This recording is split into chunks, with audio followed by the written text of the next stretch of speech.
YCP ప్రభుత్వ హయాంలో చేనేత రంగం పూర్తిగా కుదేలైపోయింది.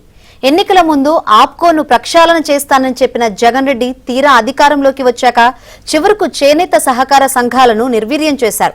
అధికారంలోకి రాగానే మడమ తిప్పేసి కోలుకోలేని దెబ్బతీశారు. జగన్ రెడ్డి హయాంలో ఆప్కో కుంభకోణాలకు నిలయంగా మారింది. రాజకీయ అవసరాల కోసం జనం సొమ్ము స్వాహా చేశారు. అవసరం లేని క్లాత్ కొనుగోలు చేసి గోడాన్లలో నిల్వ చేశారు. ఇప్పటికీ సొసైటీల వద్దే కోట్లాది రూపాయల విలువైన సరుకులు మూలుగుతున్నాయి.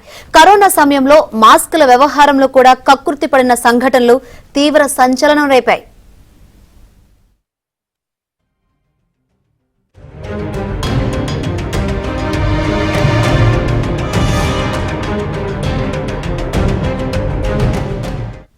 ఆప్కో సంస్థను 1976 సంవత్సరంలో ఏర్పాటు చేశారు. చేనేత కార్మికులు నేసిన వస్త్రాలను మార్కెట్లో అమ్మి వారికి లాభాలు ఇచ్చేందుకు సహకార సొసైటీలు ప్రోత్సహించేందుకు ఆప్కోను ఏర్పాటు చేశారు. అయితే గత 5 సంవత్సరాల కాలంలో అడ్డదిడ్డమైన కొనుగోళ్లతో పాటు అవసరం లేని క్లాత్ ను కొనుగోలు చేసి గోడాన్లలో నిల్వ చేశారు.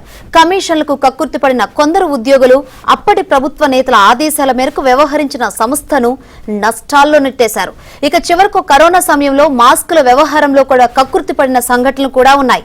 కొన్ని ప్రాంతాలలో అరకొరగా పవర్లూమ్ క్లాత్ తో కుట్టించిన మాస్కులు సప్లై చేసి కోట్ల రూపాయలు స్వాహా చేశారని పెద్ద ఎత్తున ఆరోపణలు వచ్చాయి. మాస్క్ తయారు చేయాలంటే 12 రూపాయల వరకు పడుతుందని తేలింది.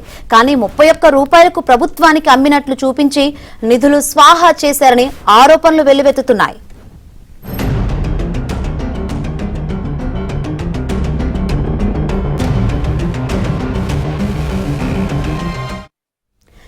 ఈ విషయంలోనే ప్రశ్నించిన ప్రభుత్వ డాక్టర్ అయిన సుధాకర్ ను జగన్ ప్రభుత్వం హింసించి ఆయన మృతికి కారణమైందన్న ఆరోపణలు కూడా ఉన్నాయి.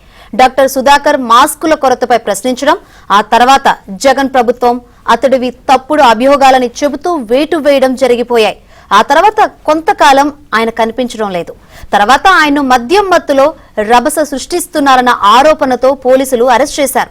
ఆ తర్వాత డాక్టర్ సుధాకర్ ను చికిత్స నిమిత్తం ఆసుపత్రికి తరలించిన పోలీసులు ఆయనపై మెంటల్ రోగిగా ముద్ర వేశారు. అక్కడ కూడా తనను వేధిస్తున్నారంటూ ఆయన పలుమార్లు లేఖలు రాశారు. చివరకు డాక్టర్ సుధాకర్ గుండెపోటుతో మృతి చెందారు. డాక్టర్ సుధాకర్ది ముమ్మాటికి ప్రభుత్వ హత్య అంటూ అప్పట్లో తీవ్ర దుమారం చెలరేగింది.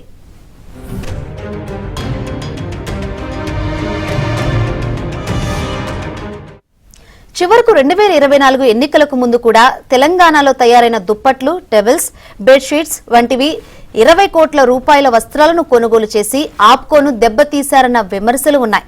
ఈ కొనుగోలులో 30% నిధులు చేతులు మారాయన్న ఆరోపణలు ఉన్నాయి.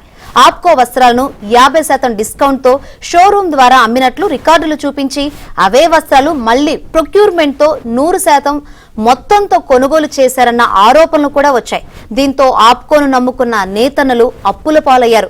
వేలాది సొసైటీలు ప్రస్తుతం సింగిల్ డిజిట్ కు పడిపోయాయి. అటు మంగళగిరి, విజయనగరం, కర్నూలు, విశాఖ, విజయనగరం గోడాన్లలో వస్త్ర నిల్వలపై విచారణ జరపాలని చేనేత సంఘాల నేతలు డిమాండ్ చేస్తున్నారు.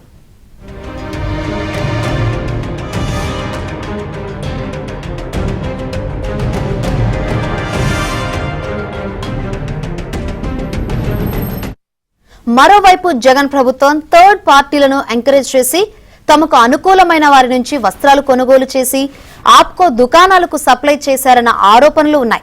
చేనేతల నుంచి కొనుగోలు చేసిన క్లాత్ కు డబ్బులు ఇవ్వకుండా థర్డ్ పార్టీల నుంచి కొనుగోలు చేసిన వారికి వెంటనే పేమెంట్లు ఇచ్చారన్న విమర్శలు ఉన్నాయి. డబ్బులు ఆలస్యంగా రావడంతో నేతన్నలు తీవ్ర ఆర్థిక ఇబ్బందులు ఎదుర్కొన్నారు.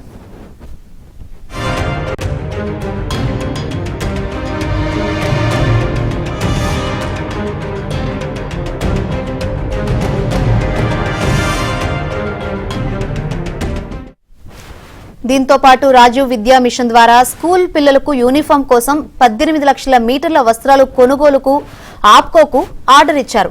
ఆప్కో బైలాకు అనుగుణంగా చేనేత సహకార సంఘాల ద్వారా చేనేత కార్మికులు నేసిన క్లాత్ మాత్రమే కొనుగోలు చేయాల్సి ఉంటుంది. అయితే అందుకు విరుద్ధంగా అప్పట్లో ఒక కీలక మహిళా మంత్రి భర్త ద్వారా పవర్ లూమ్స్ క్లాత్ ను కొని ఆప్కో గోడౌన్లలో నిల్వ చేశారన్న ఆరోపణలు కూడా వెల్లువెత్తాయి. ఇందులో కోట్లాది రూపాయల అవినీతి జరిగిందన్న వార్తలు వినిపిస్తున్నాయి.